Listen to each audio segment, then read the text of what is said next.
Alright, so welcome back. Today we're going to take care of the exterior cutoff switch type of thing. Show you how to do that real simple, real super easy, and pretty much that's what we're going to do today. So stick around.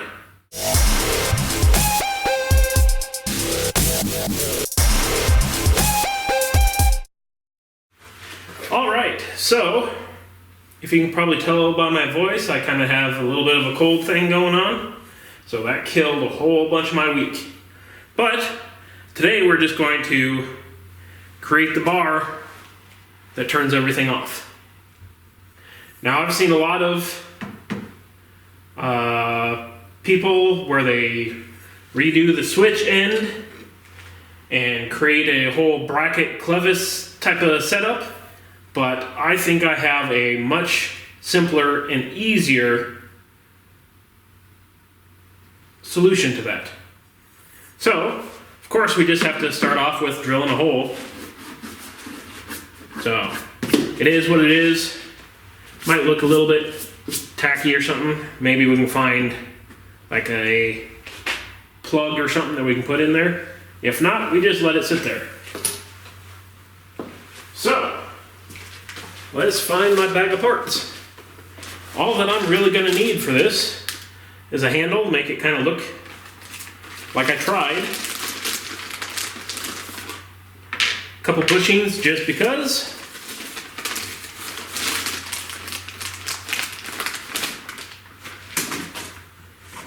A nice little pin.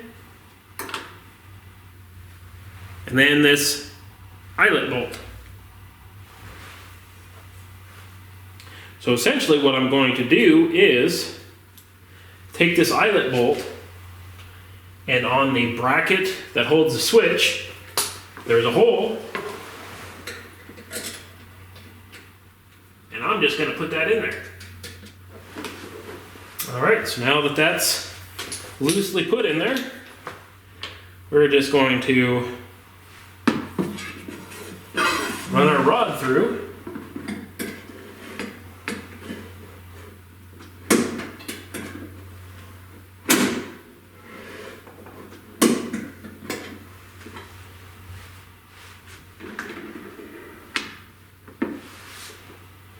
That's where our bushing goes.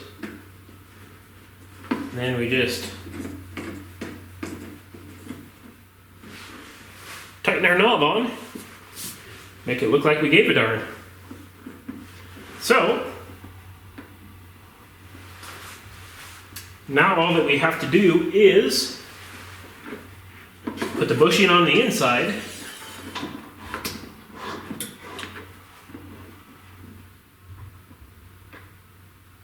And then we need to mark where the furthest out it is. So we'll just come in here and mark her up a line.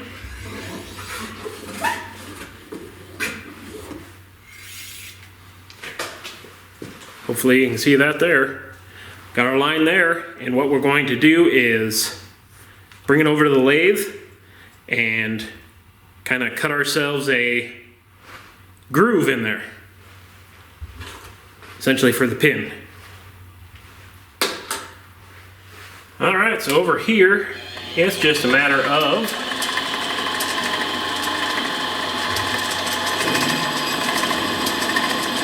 cutting ourselves a nice little groove.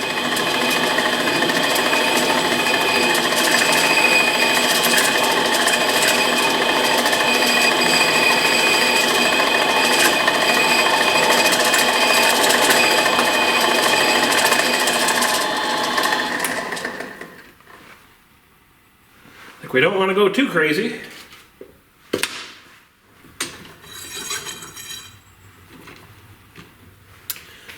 So now we got our little groove going on there.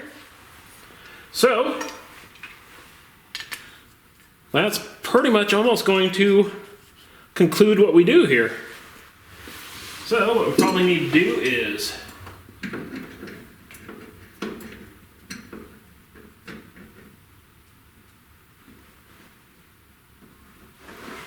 crank down that eyelet bolt. And then what we do, take our nice little bar, and if you didn't notice, I kind of rounded this ball end here so it slides in there. So throw a bushing on, shove it through the hole into the eyelet.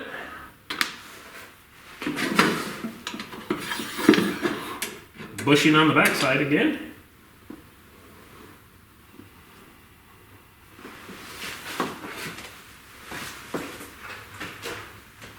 Then we just grab our clip and clip it on. Now this thing's not going to come out. Works perfectly fine. And as you can see on the inside, you give her a push and away it goes. Pretty darn simple. Pull it back, flip our switch, and we are good to go again.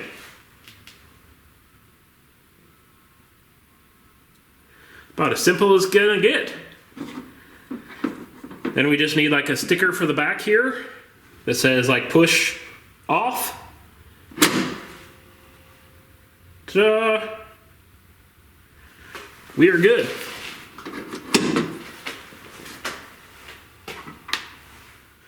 So mark another item off the thing to get done, because this guy is pretty much done. That is the gist of that.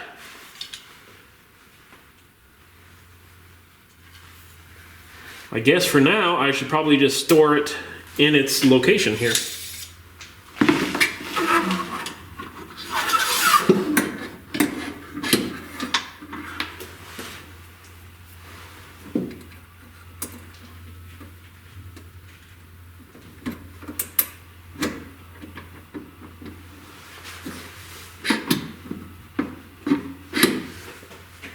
Okay, so also you can see this big old red wire there.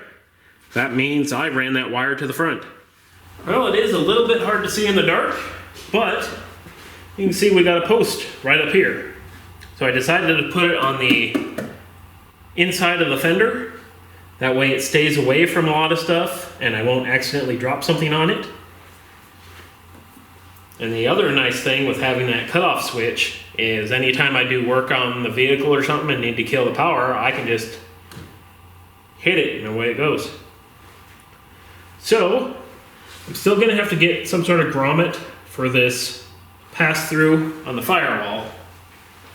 But the big firewall in the rear, I went with a different grommet. Alright, so you can see the red hose or cable goes up into this black sleeve here. This is a 3/4 inch heater hose, which it passes right back in there.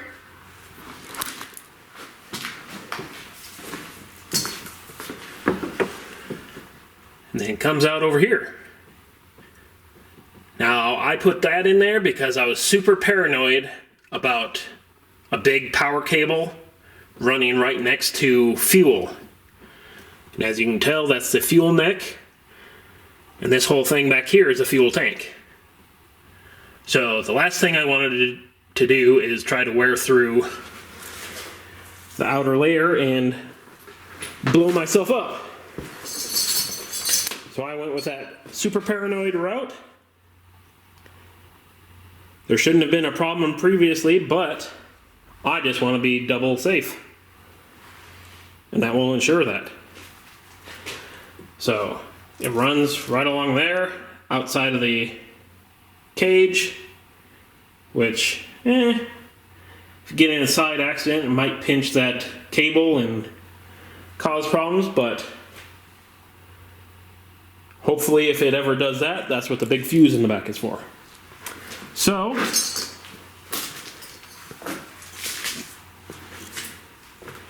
in all actuality, I think I'm just going to call this for a day because It is kind of a drag of a day with somewhat of a cold, so thanks again for joining, and I guess I will just see you guys later.